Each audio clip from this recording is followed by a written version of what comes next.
Welcome, ladies and gentlemen, to another violent but true bedtime story with me, the First Sergeant.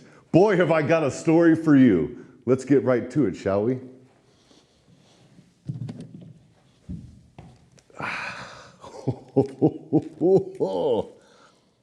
This story begins in 1956, when Bennie Adkins would be drafted into the United States Army and sent to Germany for garrison duty. However, his time in Europe would be short-lived, and he would be transferred to the 2nd Infantry Division at Fort Benning, Georgia. He would become airborne qualified and later would join the 7th Special Forces Group in 1961. He would spend 13 years in special operations, working for the 7th, 3rd, 6th, and 5th Special Forces Groups, and deployed to Vietnam 3 times. On one particular deployment to the A Shau Valley, Adkins would find himself in a 38-hour close combat engagement, one where he would stack more bodies than John Rambo on his best day. Sergeant First Class Adkins was serving as an intelligence sergeant with Detachment A-102, 5th Special Forces Group, 1st Special Forces, gathering critical intelligence against the highly active NVA and Viet Cong in the area. You know, that secret squirrel shit. On the morning of March 9th, 1966, the enemy conducted a daring assault against Camp A Shau.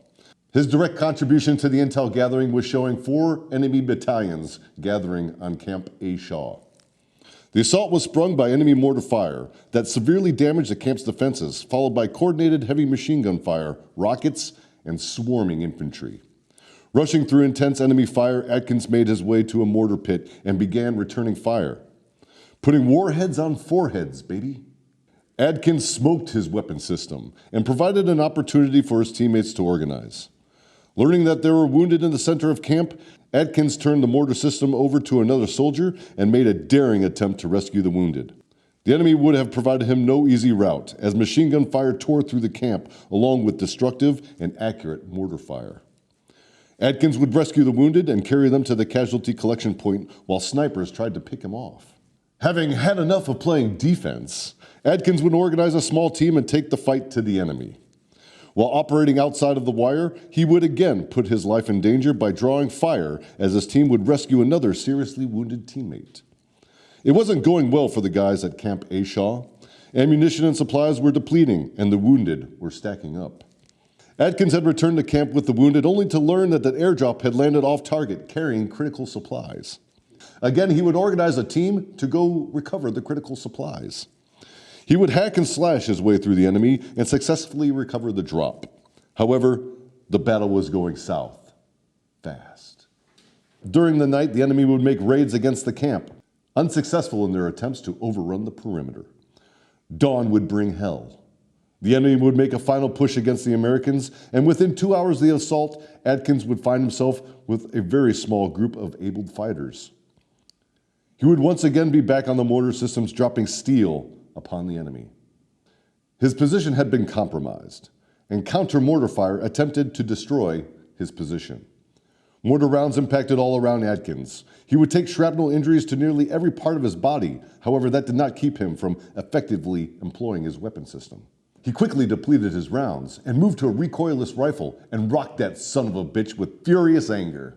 He would fight waves of fighters before withdrawing to the communications tent due to the barrage of mortars wreaking havoc on their positions. Word came to abandon the camp. Only a few men were left. Using remaining demolitions, Adkins and the team would destroy all the classified intel and communications equipment, dig a hole out of the rear of the bunker, and make their way to an extraction point, all while carrying a wounded teammate.